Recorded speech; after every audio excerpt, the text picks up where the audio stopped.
Sa kabila ng kanilang pagsisikap, nananatiling pinakamahirap na sektor sa bansa ang mga magsasaka. Una, wala silang kapital. Pag nagsasaka sila, nagdidepend sila sa mga informal lenders, yung mga 5-6. Pag after harvest, marami silang pera, pero kalimitan nun ay binabayad lang sa mga utang. Then yung iba naman, inaano sa education ng mga anak nila.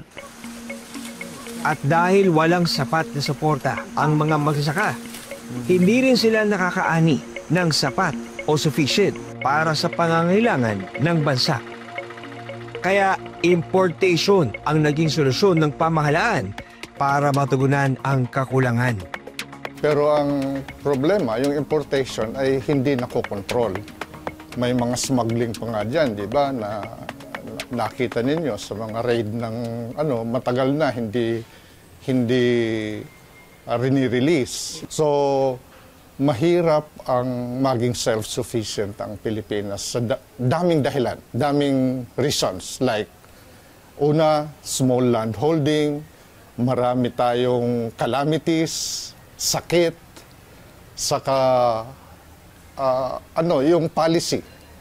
Pag ang problema, usually yung mga traders, ang nila, pag natunugan nilang may importation, ibabagsak nila ang presyo kasi lugi nga naman sila.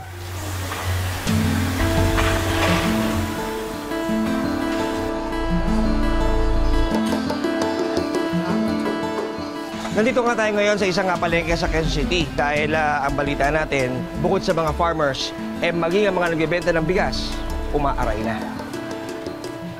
Itong bigas po na ito? Yung mga imported po. Ah, imported. Okay. Pero ito po muna sa mga local natin, ano po yung pinakamura at pinakamataas po?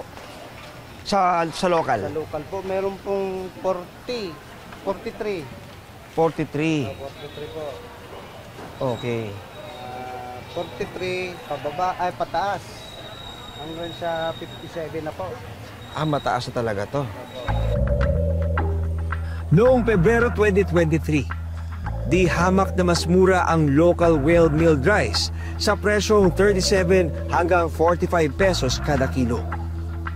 Noong 2024, pumalo ito sa 50 hanggang 58 pesos kada kilo.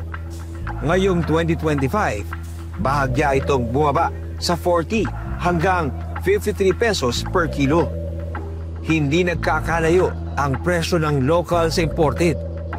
Pero sa tindahang ito, ang pinakamurang bigas ay imported.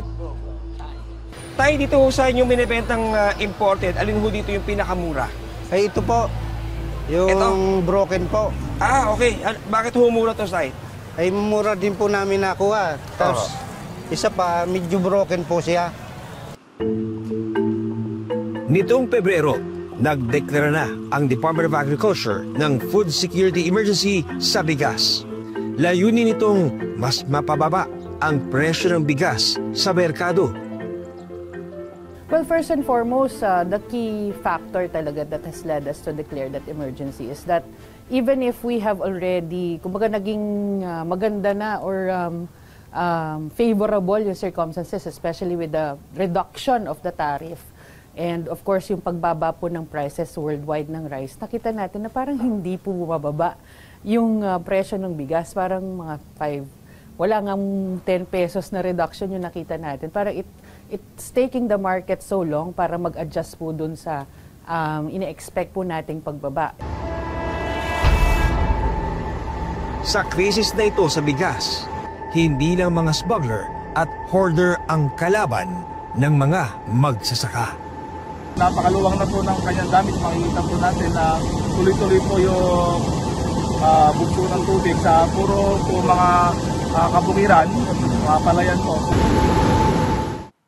Maraming salamat sa pagtutok sa Eyewitness, mga kapuso. Anong masasabi nyo sa dokumentaryong ito? I-comment na yan at mag-subscribe sa GMA Public Affairs YouTube channel.